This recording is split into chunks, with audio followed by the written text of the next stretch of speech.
તાલુકાની બે વારાહી તાલુકા પંચાયત સીટ પરના કોંગ્રેસના ઉમેદવાર મઘાભાઈ દેવણભાઈ ચૌધરીએ જીતનો દાવો કર્યો। પાટણ જિલ્લાના સાંતલપુર તાલુકાની આ સીટ પર ચૂંટણી જંગ જોરશોરથી ચાલી રહ્યો છે। ત્યારે કોંગ્રેસના ઉમેદવાર તથા સામાજિક આગેવાન તરીકે ઓળખાતા મઘાભાઈ દેવણભાઈ ચૌધરીએ જનતાનું ભરપૂર સમર્થન મેળવી રહ્યા હોવાનો વિશ્વાસ વ્યક્ત કર્યો છે।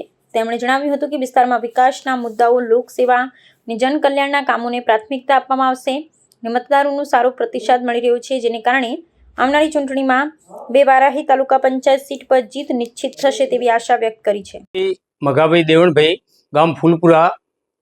હું પહેલા જિલ્લા પંચાયત સીટ કોલીવાડામાં ભાજપ તરફથી લડ્યો હતો દીકરાના ઘરના, અને અમે જીત્યા પણ થયા। પણ ભાજપની અંદર કોઈ પણ નાના મોટા કામ લઈને જઈએ તો કોઈ ભાજપવાળા કોઈ કામ દેતા નહીં। સંગઠનની અંદર હોય કે પછી સરકારની અંદર હોય કે પછી જિલ્લા પંચાયતની અંદર કોઈ પણ સાંભળવાવાળા હતા નહીં। એટલે અમને પ્રજાનો દ્રોહ ના થાય એટલા માટે અમે ભાજપથી છેડો ફાડી અને કોંગ્રેસની સીટ 31 જિલ્લા પંચાયત 15 વારાઈ 2 ઉપરથી હું ચૂંટણી લડી રહ્યો છું અત્યારે હાલ કોંગ્રેસમાંથી। કયા મુદ્દાને લઈને ચૂંટણી લડશો હાલ?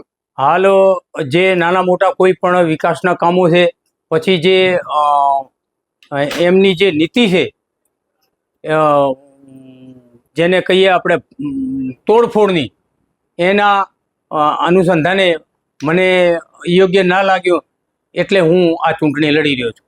જીત્યા પછી કેવા કામ કરશો? જીત્યા પછી જે પ્રજાના નાના મોટા કોઈ ગરીબ માણસોના કોઈ પાણી છે, રોડ રસ્તા છે, લાઇટ છે, પછી તાલુકા પંચાયત જિલ્લા મામલતદાર કચેરીની અંદર લોકો પાછા આવતા હોય છે, એમને સાથ અને સહકાર આપી અને હું એમના નાના મોટા કામ કરી આપીશ। હાલ કઈ સમસ્યા છે ખાસ?